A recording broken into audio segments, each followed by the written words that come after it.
Welcome to the Lens Rentals podcast. I'm Ryan Hill. This week, Roger, Lens Rentals' foremost optical expert, is joining me to answer listener questions. We'll cover everything from how Lens Rentals works to how you can test your own lenses at home, and if we don't know the answer, rest assured that we will just make something up.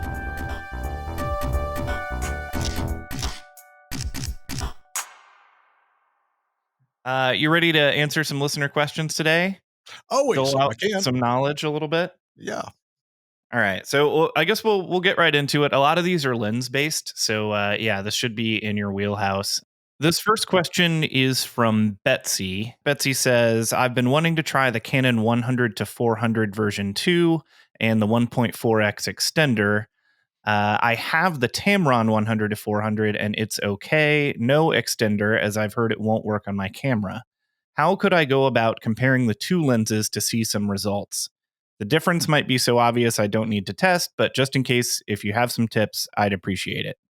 And it looks like she's using this lens on a Canon 6D Mark II. Well, my first thought is kind of the Jeff Goldblum thing. Just because you can do a thing doesn't mean you should do a thing. You can put a 1.4 extender on a Canon 100 to 400 Mark II. You can take pictures with it. You're doing something that's going to deteriorate image quality a little bit to moderately. And that may be okay. I mean, you might go, well, yeah, I'll just go ahead and do that and take what I get. But it's not going to be ideal. And when you start talking about 600 millimeters, testing to compare is really difficult. You're going to have atmospheric disturbance. You're going to have how much moisture in the air can make a difference. Lighting will be a critical difference. And the slightest bit of vibration is probably now going to be putting the image stabilization system to the test. So I guess my first thing would be you can do that. And if you do it because you need to, that's great. It's not worth testing over because you're going to be testing between, is this kind of bad or a little more bad? It's not going to be awesome. It's okay. You're also getting to an aperture level where I start thinking about you're going to be shooting in really good light and only really good light. And again, I've done this, so I'm not saying don't do it. I'm just saying don't have high expectations and go, this is going to be awesome and I'm going to really love it.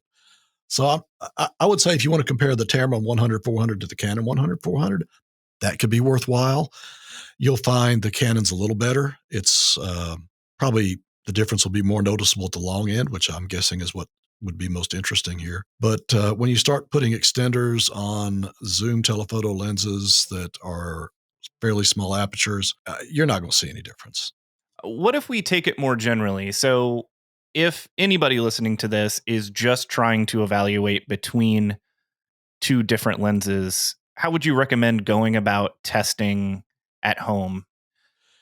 Well, this is something I do all the time with my own lenses, and I've written some articles about it that I don't, even though I've got $1 million worth of optical testing equipment, I don't ever use it. I go take some pictures. And in this case, if I had two 100-400s, I'm probably going to be most interested in 400. I would probably take them somewhere where there's a fixed object at, reasonable distance that I want to shoot at. Get a tripod because if you're testing handheld, you're not testing.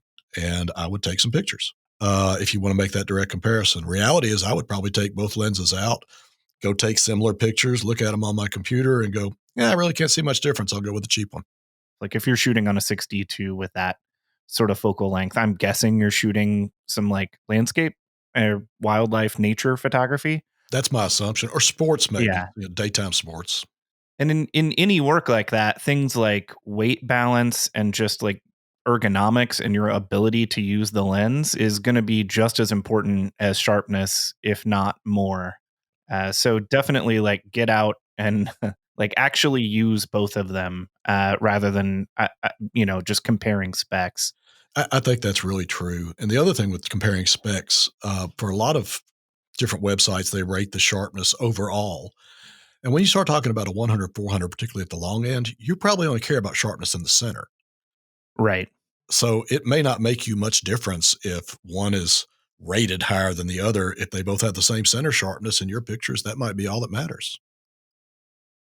All right. Well, I hope that helps. We'll move on to the next question. This one is from Steven. And I like this one because it's sort of an inside baseball, how does lens rentals work question. Right.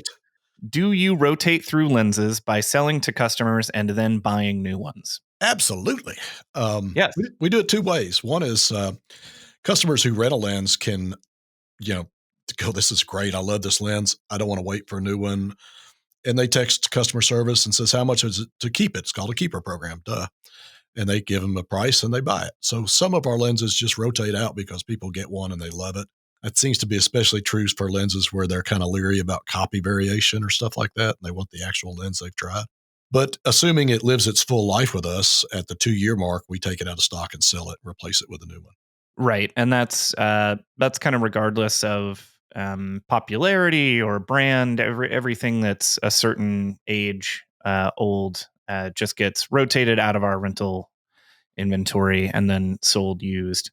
Yeah, that comes back to, I started that when we were very small, and when we'd been in business a couple of years, and I found myself going, is this good enough to stay in stock, or is it looking kind of scuffy? Do I need to get rid of it? And then I thought, I should not be making that call. It should be a flat thing. So nobody has to go, oh, we're kind of broke this month, so let's keep it an extra 3 months or whatever. It just became a line in the sand. It's your second birthday, bye. Right. Yeah. It helps keep the condition high. There are some things we have to hold on to for a little longer because we can't buy them new. Or they've been Uh, discontinued. Yeah. right. Yeah. And that sort of gets into another inside baseball thing that we isn't on this list of questions, but we get asked a lot, which is why don't you carry any vintage lenses? And it's because we don't carry anything we can't buy new. Or buy parts for or get Right. fixed. Yeah. Yeah, we have a thing here. They don't use it as much anymore because we're bigger and people seem to think I'm, scary. But they used to call them Rogers Follies, and it was things I put in stock, and then they were, business disasters. There are a lot of them.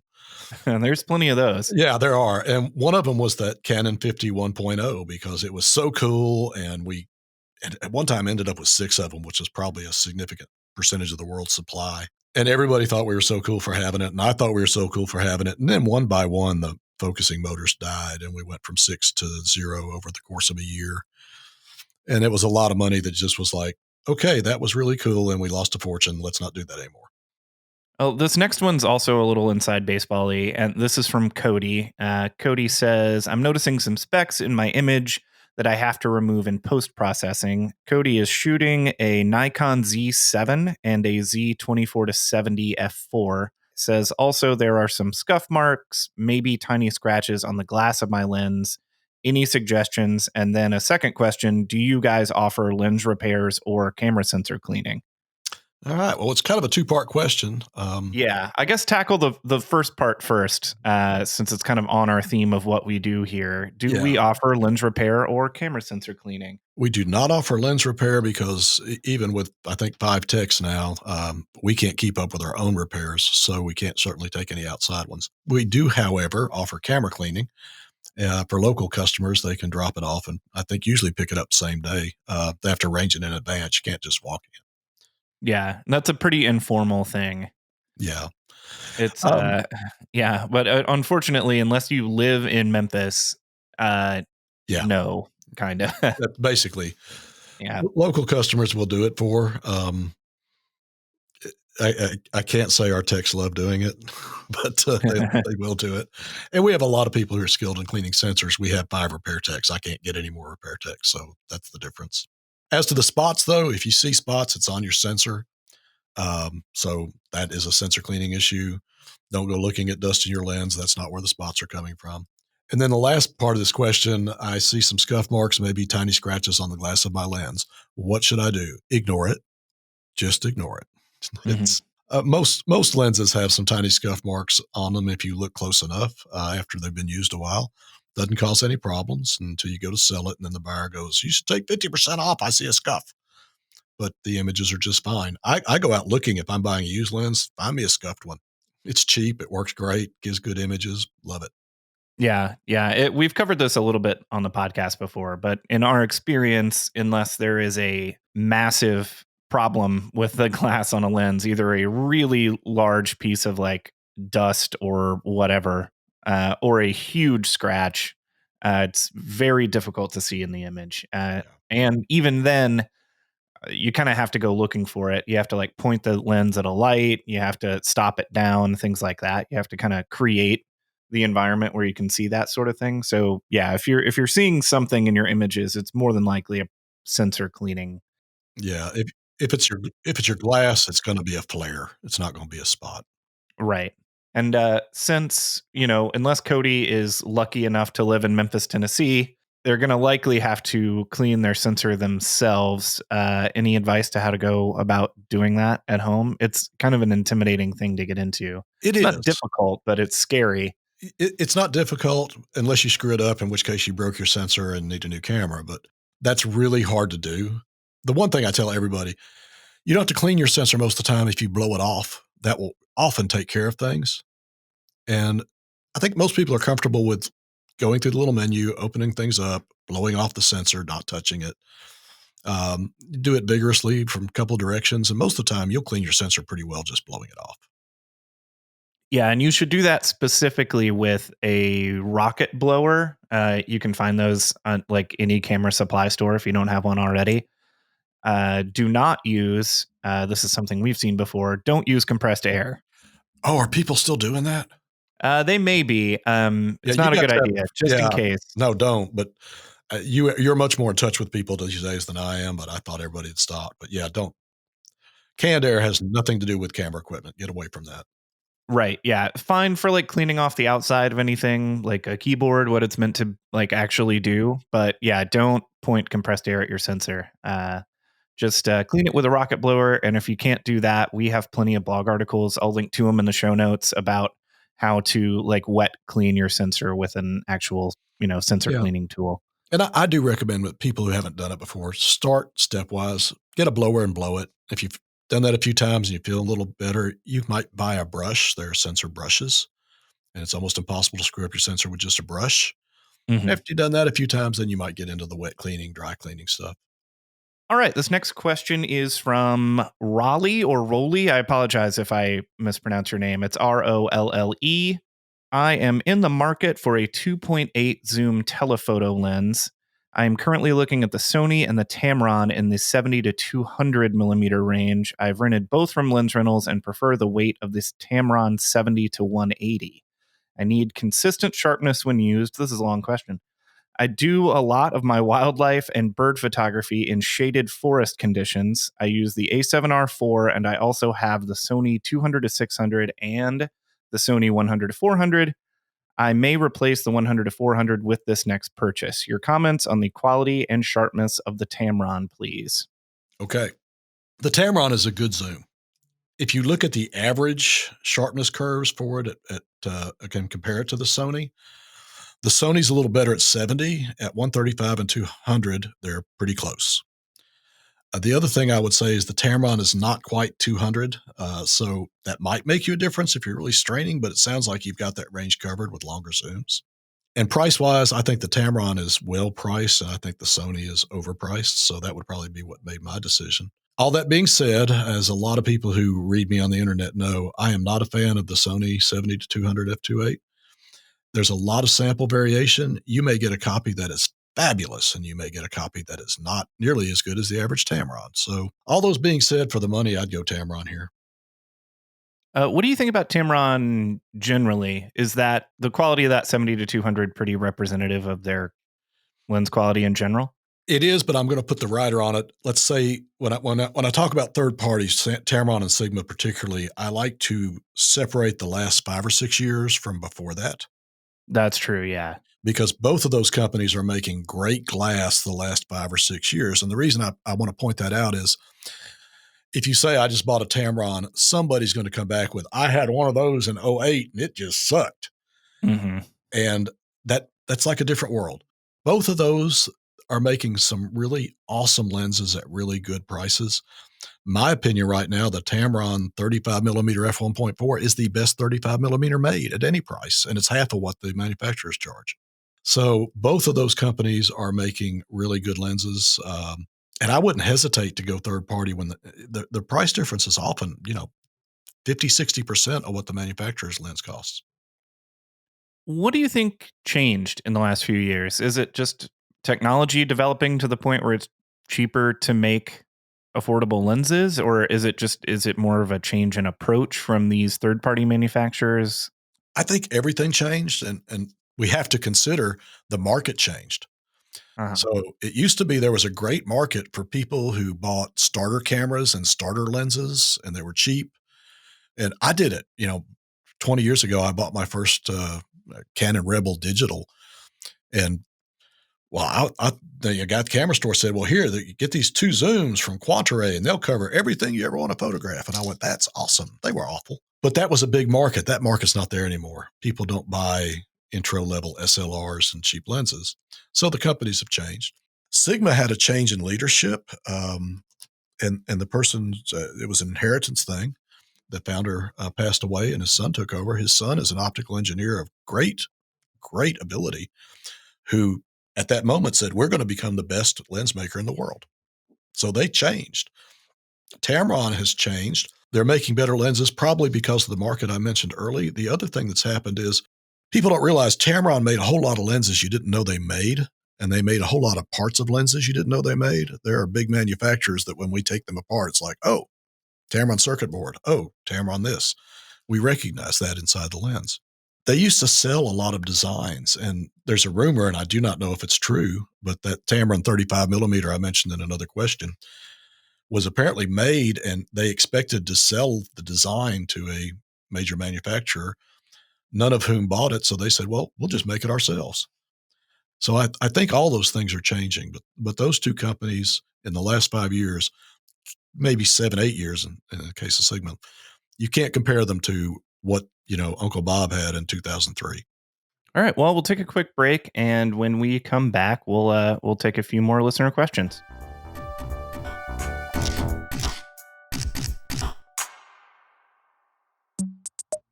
If you only know Lens Rentals from our yelling about cameras on the internet, there's more to the story. We're actually the largest online videography and photography equipment rental house in the entire world. Cameras, lenses, lights, audio, drones, just about anything. Here's how it works. Just go to lensrentals.com and tell us what you need and when you need it. We ship it straight to you in protective cases. You use it for whatever your heart desires, then ship it back to us with the included return label. Next time you need equipment for a shoot, head to lensrentals.com/podcast for a discount on your order. That's lensrentals.com/podcast. Welcome back to the Lens Rentals podcast. We're taking listener questions with Roger, and this next question is from Larry. We actually combined two, so from Larry and from Arnella, and I'll kind of abbreviate this because they ask similar questions, but they're kind of long questions. So, what is the best wide-angle lens for landscape photography? Arnella is shooting with a Canon 5D Mark IV and is curious about the best lens regardless of price and the best lens with a budget. Larry is shooting with it doesn't say what camera, but it looks like he's shooting Sony full frame. Sony mount, yeah. Yeah. So Sony 24-105 and the Sigma Art 14-24-28 is what he's curious about. So I guess broadly, what would you recommend in a wide angle lens for a Sony full frame or for a Canon full frame? I'm going to do what you always tell me I do, and everyone says I do. I'm not going to answer the question. I'm going to talk about something a little different. But I think the part I'm going to kind of twist around a little bit is the word wide angle, because it sounds like Larry at least is looking at as wide angle as 14 millimeters, and it's not as clear on the other hand what they're looking at. Now, I want to point out that we separate ultra wide, which is like 12, 14, from wide, which is like 16 and up. And it sounds like to most people that's not a big difference, but it's a huge difference, because when you get into this wide area, the angle of view, the angle of what you're seeing changes greatly with just a millimeter or two. You look at the difference between 70 millimeters and 200 millimeters, it's significant. The difference between 16 and 12 is way more significant as far as the angle of view. I think that's worth mentioning, because once you get into that really wide stuff, which I love, I shoot 12 millimeters and 11 millimeters all the time, and I enjoy it, but it requires some technique that the others don't, because you have to square your horizon or everything is skewing. Your buildings look like they're growing up in a V or pointed pyramids. So that sometimes is more than people want to handle. So I would say, as a front end, I'm real careful when we get out here because some people think they want a wide angle and you give them a 14 and they're like, no, that's not what I meant. They really want 20 or 21 or something like that. Now back to the question. In the really ultra wides, there are some superb lenses. The first of them was the Canon 11 to 14 f4, which is now kind of old and long in the tooth. It's really, really good still. Nikon 14 to 28 f2.8, really good. The Sigma Art that's mentioned at 1424 is awesome. Sony now has a 12 to 24. It's awesome. Those are all really good lenses. With every one of them, you're going to have some significant field curvature. So you're not going to take a picture of a fence from edge to edge of your image and see it all in focus most of the time. The fields curve a little bit, but they still make dramatic photos and landscapes and some beautiful sunsets. While we're on it, should mention also that you're going to see differences in the sky with these really wide angle lenses. Even if the sun's not in the image, one part of the sky is going to be different colors than the other sometimes. That can be cool. But if you want a deep blue sky from edge to edge and you put a polarizer on, it's not always going to work, for example. So that kind of is a long way around this question, but I think all of the ultra wide zooms, the f2.8s and the f4s, are really good these days. 16 to 35s are a little more variable. The Sony that was mentioned is a good lens. The Canon and the Nikon 1424 f2.8 are good also. Not as good now that they're 10 years old as they seem to be the day they were released because technology's passed them up. And I would also point out for all these lenses, they tend to be at their best at their widest angle. When you have a 16 to 35 or a 14 to 24, any of these lenses, at the long end, switch lenses. Don't shoot your 14 to 24 at 24. Don't shoot your 16 to 35 at 35. They're weak at the long end. What do you think of the Canon 11 to 24? I like that, and it was the first really ultra wide I had myself, and I kept shooting Canon for a while just because I loved playing with that lens. It is fun. That being said, it's kind of these ultra wides are one trick ponies. They're always going to be a little odd. They're always going to have the difference with the skew and different things in the field. But I see some other people who use them. Wedding photographer I know, for a while he took the bride's ring picture, the one with the hand out and the ring right there. He took it with an 11-24 because it would focus closely. Oh yeah, and I bet that would make your ring look huge. The ring looks like it's a stadium. Yeah, it might make your hand look insane. Well, the arm, drifts away to this little pointy thing. It looks like, but he'd crop it and it would make these really cool pictures of these 1/4 carat engagement rings looked massive and they were cool. So there's real cool things to do with them. And I love doing it. I've seen people do facial pet perspectives and not people's faces because they get pissed, but pet faces and things like that, as well as landscapes. And there's really cool stuff you can do with them. But once you get to 14 millimeters and wider, it's a specialty lens. This next question is from Howard. Howard says, in the email I just received, you said that when you drop a lens, one of the tests you do is to take images of a brick wall to see if they seem even. 2 questions. From about what distance do you take the images? And how do you confirm that the camera/lens are properly aligned and perpendicular to the brick wall? Brick walls are fine. I really prefer a field of grass or a hill of grass, and I'll tell you why. As noted, you have to carefully line up the lens with a brick wall. It's not hard to do, but you need to do that. But if you go out and take a picture of a field of grass at an angle and then stick it in Photoshop, and it can be gravel, it can be sand, whatever you want. Stick it in Photoshop, run your find edges filter on that. It will give you a beautiful picture of where the lens is in focus and where it's not. Why is that important? Because one of the most common things that happens when you drop a lens is it becomes tilted. So if I have a field of grass and my sharp find edges filter shows that on the left side, the lens is focusing very close and on the right side, very far, I know it's tilted. If I take a picture of a brick wall, all I know is it's sharp in the middle and soft in the edges, and I don't know why. Now, back to the brick wall. If you want to do brick wall or a test chart, same thing works. You have to have a tripod and you have to have manual focus. And if you don't do those 2 things, you've done no testing. Why manual focus? Oh, so you're focusing at a particular distance? So you know exactly where you're focusing. Yeah, that Otherwise, makes sense. with any test, you want to not have 7 variables. And now you've added the variable of how accurate is my autofocus. So if the lens is front focusing, that's an adjustment that's easy to make, but you're just going to see a soft brick wall and go, my lens is broke, my lens is broke. If you manually focus, you line up. The simplest thing to me is if you have a rectangle, all chest charts are rectangles. Brick walls can have rectangles on them if you count bricks. And you take the image in Photoshop and you use one of the tools there to make sure the edges are the same length or the corners are 90-degree angles, you know you're square. It's simple and it's easy. A lot of people do stuff with mirrors, and that's kind of okay. It's not bad. It's complicated. It takes a long time. But the bottom line is if you take a picture and there's a rectangle with equal sides, up and down, equal sides, equal angles, you're square. Then you manually focus, and you do that through the brick wall from out of focus to out of focus on the other side. That way you know which one is best focus. You can test autofocus if you want to see if it's accurate. As far as what distance you test at, I would say somewhere fairly close and somewhere fairly far, because the other thing that happens is you can have damage to the focusing group of a lens, and it may only be obvious at far or near distance, but it doesn't have to be at infinity and a minimum focus distance or 7 steps or anything else, just kind of close, kind of far. Okay. Does focal length matter? Should you, I guess, if your lens is a zoom, do this test at multiple focal lengths? Absolutely, because a zoom lens, being much more complicated than a prime lens, is also more likely to get damage. And, you know, we look, most zoom lenses on the best of days have a tilt somewhere in their range.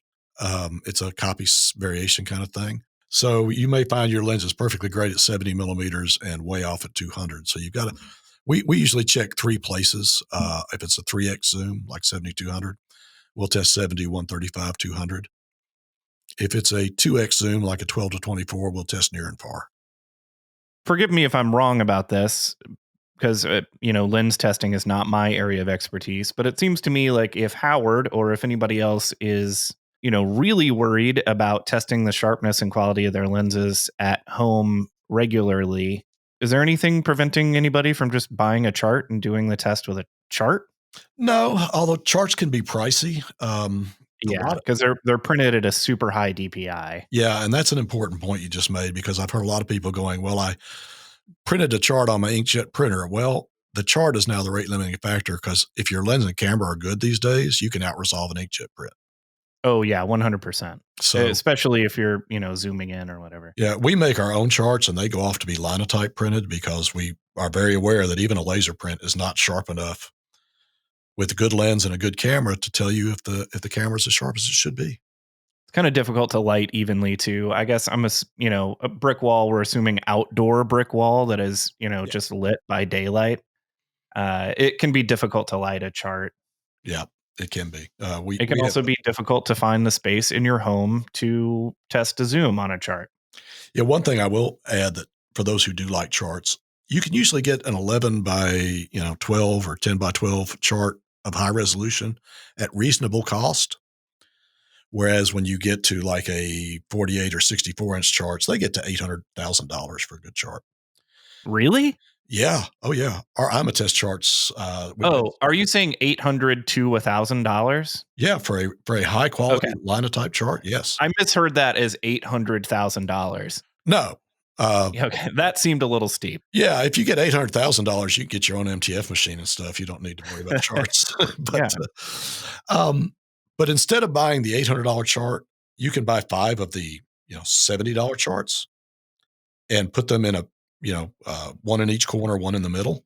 The real advantage of that is if your lens is wide angle, you just move the charts a little further apart and you still have corners. If your lens is photo, you bring them back together. So that's a nice way to have a really good testing setup without spending $700 or $800 for charts. All right, we'll wrap up with a question from Jose.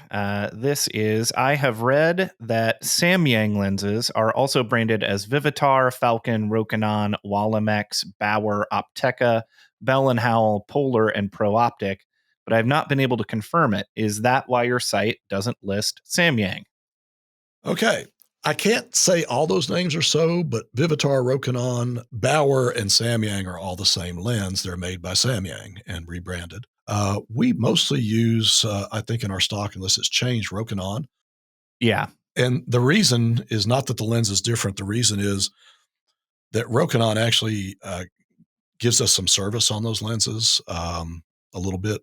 We can buy some parts, and they need frequent servicing. So that's why we use that brand.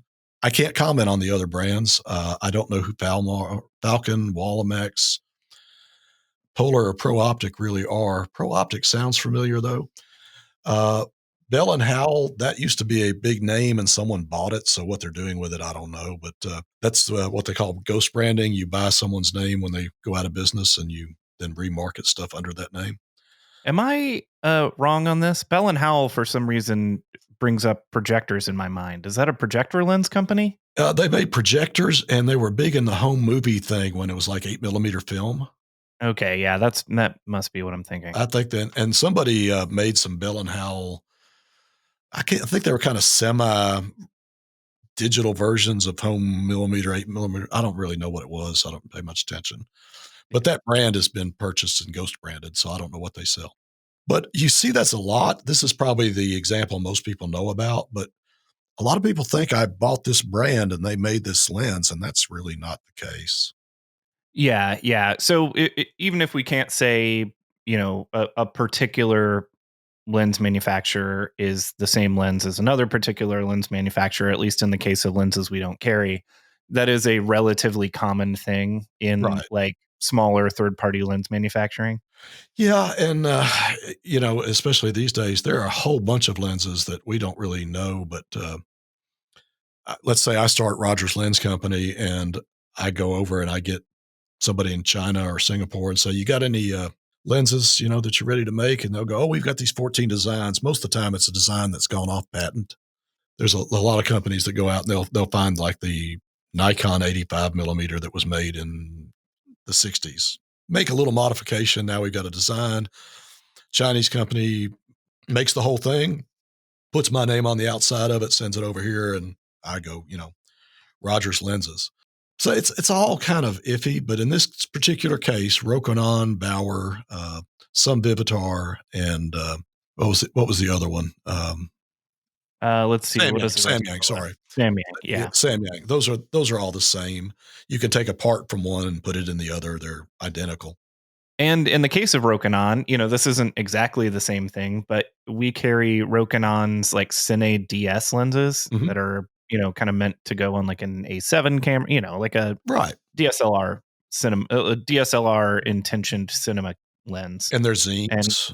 And they're zines, which are in a lot of cases optically identical. Mm-hmm. The zines are in many, not in every focal length of the zine, and there may be some minor differences to account for like the housings and all that. But yeah, those Rokinon zine lenses are in many cases optically the same as their like Cine DS stuff. Which is optically the same as their regular lens. It's housed differently. And that makes a difference. I mean, that's a huge thing. Housed right. Yeah, it's not nothing. Yeah, they're like metal housings. The focus throws are a lot longer. They're a lot more durable. Yeah, like there is a reason for the price difference. Right. But it isn't necessarily that they're optically any sharper. No. And I wouldn't say that that's not exclusive to Rokinon.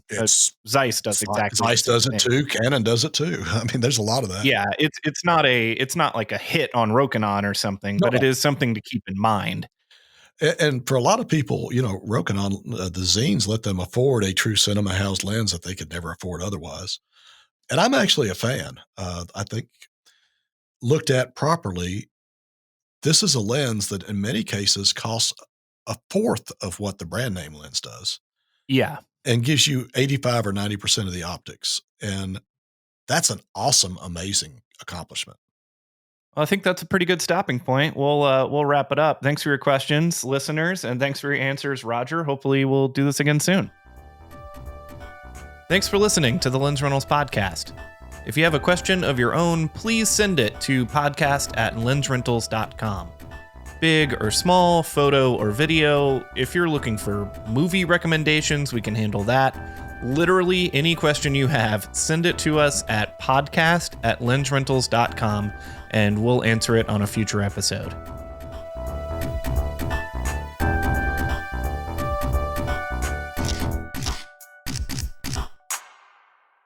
The Lens Rentals podcast is a production of Lensrentals.com. If you've got a question or topic you'd like covered on the show, email us at podcast@lensrentals.com or leave us a voicemail at 901-609-LENS. That's 901-609-LENS.